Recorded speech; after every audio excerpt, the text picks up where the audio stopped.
और अल्लाह के नबी फरमाते हैं तीसरा इंसान वो बर्बाद हो जाए जिसके माँ बाप उसको बुढ़ापे में मिल जाएं। ओ लोगो, आज बूढ़े माँ बाप अगर आपको मिल गए, आप इसको अपने हक में बुरा न समझिए। अल्लाह ताला ने आपको बूढ़े माँ बाप की खिदमत का मौका दिया है। जरा जा करके उनसे पूछो जिनके माँ बाप दुनिया से चले गए, जिनकी माँ दुनिया से चली गई, जिनके बाप दुनिया से चले गए, आज वो तरसते हैं उनकी माँ उनको मिल जाए, वो अपनी माँ की सेवा कर लें, उनका बाप उनको मिल जाए, वो अपने बाप की सेवा कर लें। अल्लाह के नबी फरमाते हैं जिसके माँ बाप उसको बुढ़ापे में मिल जाएं, फलम युदखिलाहुल जन्ना, और माँ बाप की सेवा करके, माँ बाप की खिदमत करके, माँ बाप के दिल को खुश करके वो जन्नत में ना जा सके, उससे बड़ा बदनसीब कोई नहीं है।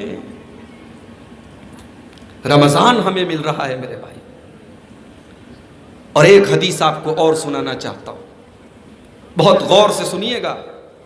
मैं बहुत आसान जुबान में बात कर रहा हूं। मुझे बताया लोगों ने कि बिल्कुल प्योर शुद्ध बंगला वाले इलाके में आप जा रहे हैं मौलवी साहब, बुझते न पा रहे हैं। इब्ने माजा की हदीस है। हदीस के रावी कौन है? हजरत तलहा रजी अल्लाह ताला। हजरत तलहा कौन है? अल्लाह के नबी ने 10 सहाबा का नाम लेकर के उनको जन्नती कहा है, उसमें से एक हजरत तलहा है। हजरत तलहा कहते हैं कि अल्लाह के नबी के पास 2 सहाबी आए, 2 लोग आए और दोनों ने एक साथ इस्लाम कबूल किया, दोनों एक साथ मुसलमान हुए। दोनों में एक आदमी थोड़ा मेहनती था और दूसरा थोड़ा कमजोर था दीन के मामले में। होता है ना, एक गांव में एक आदमी मस्जिद में चंदा दे रहा है 1 लाख रुपया, दूसरा भी 1 लाख दे सकता है मगर उसके पास दिल नहीं होता है, वो लाख रुपया दे सकता है मगर बड़ी मुश्किल से 1000 रुपया देता है। होता है कि नहीं होता है? कोई मेहनती है, कोई नहीं है, किसी के अंदर दीन का जज्बा है, किसी के अंदर नहीं है, ये होता है। सहाबी ने कहा एक भाई, दोनों भाइयों ने साथ में इस्लाम कबूल किया। एक भाई दीन के मामले में मेहनती है, बहुत मेहनत करता है, दूसरा भाई थोड़ा कम मेहनत करता है, उतना तेज नहीं है, उतना मेहनती नहीं है। जो भाई दीन के मामले में मेहनत करता था, अल्लाह की राह में जिहाद करते हुए, जंग करते हुए वो शहीद हो गया, अल्लाह के पास चला गया। दूसरा भाई जो थोड़ा कमजोर था दीन के मामले में, अपने भाई की तरह वो नहीं था, वो 1 साल के बाद उसका नॉर्मल तरीके से इंतकाल हो गया। पहला वाला भाई शहीद हुआ था, दूसरे भाई का इंतकाल 1 साल के बाद नॉर्मल तरीके से हुआ, जैसे सबकी मौत होती उसकी भी मौत हो गई। अब गौर से सुनिएगा, हजरत तलहा कहते हैं मैंने रात में सपना देखा, मैं रात में सोया, मैंने सपना देखा, मैंने ख्वाब देखा। क्या देखा? मैं जन्नत के दरवाजे पर खड़ा हूं और जन्नत के दरवाजे से एक फरिश्ता निकलता है और फरिश्ता उस इंसान को जिसका इंतकाल 1 साल के बाद हुआ था, उससे कहता है चलो तुम अंदर जन्नत में चलो, उसको जन्नत में लेके जाता है। उसके बाद वो फरिश्ता आता है और उस भाई को जिसका इंतकाल पहले हुआ था और जो अल्लाह की राह में शहीद हुआ था और जो दीन के मामले में मेहनत करता था, उससे कहता है कि चलो तुम जन्नत में चलो, उसको भी जन्नत में लेकर के जाता है। फिर वो फरिश्ता आता है और हजरत तलहा से कहता है कि आपके जन्नत में जाने का अभी समय नहीं आया है, अभी आपके जन्नत में जाने का टाइम नहीं आया है। हजरत तलहा कहते हैं जब मेरी नींद खुली, जब सुबह हुई, मैंने लोगों से अपना ये सपना बयान किया, अपना ये ख्वाब बयान किया, तो लोगों को बहुत आश्चर्य हुआ, लोगों को बहुत हैरत हुई।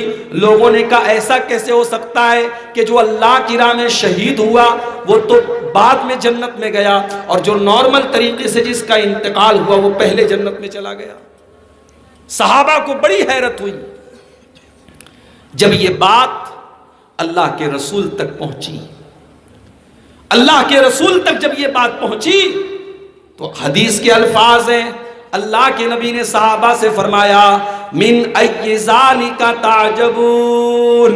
ऐ मेरे सहाबा, तुम्हें किस बात पर ताज्जुब हो रहा है, तुम्हें किस बात पर आश्चर्य हो रहा है? सहाबा ने कहा, अल्लाह के नबी, एक आदमी दीन के मामले में मेहनत करता था और अल्लाह की राह में वो शहीद हो गया, वो बाद में जन्नत में गया, और एक आदमी नॉर्मल तरीके से अल्लाह की राह में उसका इंतकाल हुआ, वो पहले जन्नत में गया। ये बात समझ में नहीं आती। अब नबी का जवाब सुनो मेरे भाई। अल्लाह के नबी ने फरमाया, अलैसा मकस बादहु सनतन। ऐ मेरे सहाबा, वो जो दूसरा भाई था, क्या वो अपने भाई के इंतकाल के 1 साल बाद तक जिंदा था कि नहीं था? साहबा ने कहा कि हाँ अल्लाह के नबी जिंदा था। आपने पूछा, अलैसा कद अदरक रमजान, उसे अपनी जिंदगी में 1 रमजान और ज्यादा मिला कि नहीं मिला? साहबा ने कहा हाँ अल्लाह के नबी, उसे 1 रमजान और मिला। आपने फरमाया, अलैसा कद सल्ला मिन सजदतिन कज़ा व कज़ा, उसने 1 साल में इतनी सारी नमाजें ज्यादा पढ़ी कि नहीं पढ़ी? साहबा ने कहा हाँ अल्लाह के नबी, उसने इतनी सारी नमाजें ज्यादा पढ़ी। आपने फरमाया, फकान बैनहुमा मिम्मा अबादु बैन समाई वल अर्जी। ओ मेरे सहाबा, जिसने रमजान का महीना पा लिया, उसने अपने भाई से इतना ज्यादा वो आगे निकल गया कि जमीन और आसमान के बीच में जितनी दूरी है, जमीन और आसमान के बीच में जितना फासला है, जितना डिस्टेंस है, उतना दोनों के दर्जे के बीच में है। दोनों बराबर नहीं हो सकते, क्योंकि उसकी जिंदगी में 1 रमजान और आया था।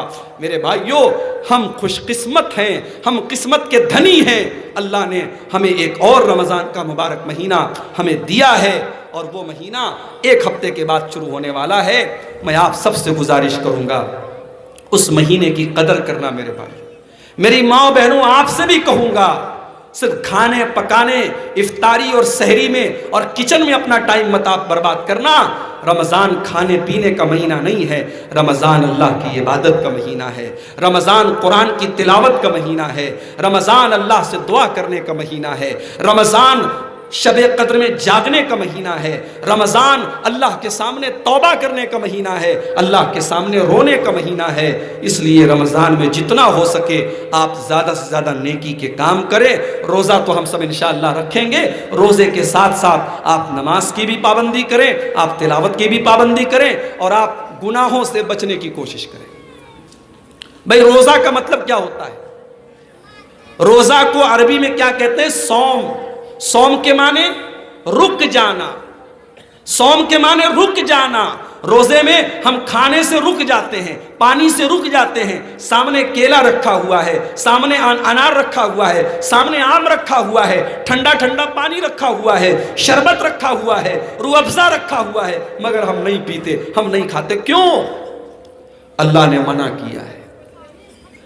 दिन का टाइम है,